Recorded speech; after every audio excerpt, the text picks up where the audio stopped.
अस्सलाम वालेकुम friends, welcome back to Top Smarties. Drama serial Haq Mehar, जहां पर आदिल ने वकार को यकीन दिलवाया कि सिर्फ वही बिरसा को चाहता था। अगर बिरसा चाहती होती तो दोनों की शादी ना हो जाती, लेकिन ऐसा नहीं हुआ। वो तो अपना सब कुछ छोड़ छाड़ कर अपनी इज्जत पर खेलते हुए वकार के पास खुद रुखसत होकर आई, अपनी इज्जत का ख्याल भी नहीं किया। ऐसे में वकार को आदिल की बातें समझ आ ही गई और उसकी विरसा के लिए मोहब्बत फिर से जाग उठी।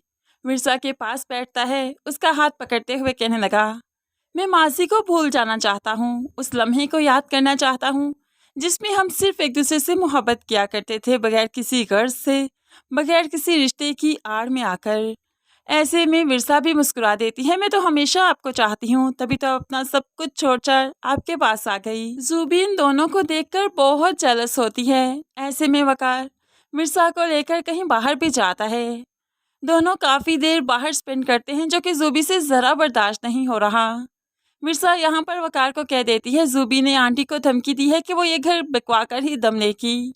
वकार, क्या कोई ऐसा सोल्यूशन नहीं कि ऑफिस के मामला ऑफिस में ही निबट जाएं और ये घर बच जाए? वकार को विरसा की बातों पर यकीन होने लगा है, इसलिए हैरानगी से उसकी तरफ देखते हुए कहने लगा, क्या वाकई जूबी ने ये सब कुछ मामा से कहा है? तो विरसा मस्बत में सर हिलाती है, हाँ बिल्कुल ऐसा ही कहा है। दूसरी तरफ जूबी, जो कि काफी देर से वेट कर रही है कि वकार विरसा के साथ गया है, कब वापस आएगा, लेकिन अभी तक वापस नहीं आया, इसलिए उसे कॉल करके परेशान करती है। तुम जानते हो 6 महीने से ऑफिस के एम्प्लॉयज को सैलरी नहीं मिली, तभी तो उन्होंने मामू जान पर घेराव कर लिया और फिर मामू जान की तबीयत खराब हो गई, हो सकता है उन्हें अटैक आया हो, उन्हें हॉस्पिटल ले जाया गया है और तुम कहाँ पर सैर सपाटे कर रहे हो।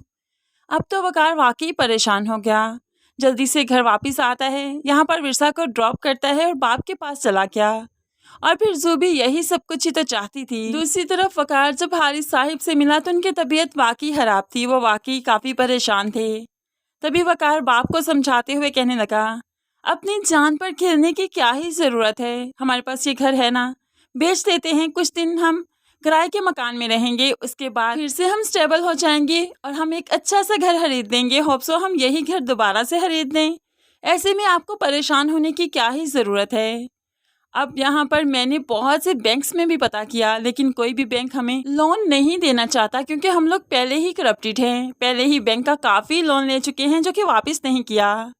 दूसरी तरफ खाने की टेबल पर बैठे वो नहीद से भी बात करता है, मम्मा मेरी बात गौर से सुनिए, हम लोग काफ़ी क्राइसिस में हैं, कोई भी बैंक हमें लोन देने को तैयार नहीं। ऐसे में पापा भी बहुत टेंशन ले रहे हैं, उनकी तबीयत काफ़ी ख़राब रहती है। ऐसे में आप ऐमन की शादी भी प्लान कर रही हैं, तो इतने ज़्यादा मसाइल एकदम से कैसे हल होंगे, इनका कोई सोल्यूशन तो निकलना चाहिए ना।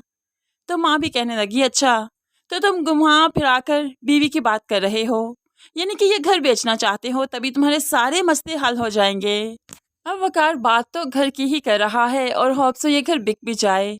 वैसे फ्रेंडशिप ड्रामास बहुत अजीब से दिखाए जाते हैं, जिसको अमीर दिखाया जाता है उसको अमीर तरीन दिखाया जाता है, लेकिन फिर जब कुछ भी क्राइसिस पड़ते हैं तो वो गरीब तरीन हो जाता है, यहाँ तक कि सड़कों पर आ जाता है। क्या इन लोगों ने अपने बैकअप पर अपनी सिक्योरिटी के लिए कोई अमाउंट नहीं रखी होती? क्या इनके बैंक्स बिल्कुल खाली होते हैं? ये सिचुएशन वाकई सोचने के काबिल है, क्योंकि हर इंसान ने अपने बैकअप पर कुछ ना कुछ तो ज़रूर रखा होता है, जो कि इससे मालूम पड़ता है कि जब क्राइसिस आएंगे तो वो यूज़ कर सकेगा। लेकिन यहाँ पर इन ड्रामास में नेचुरली तौर पर ये सब कुछ नहीं दिखाया जाता।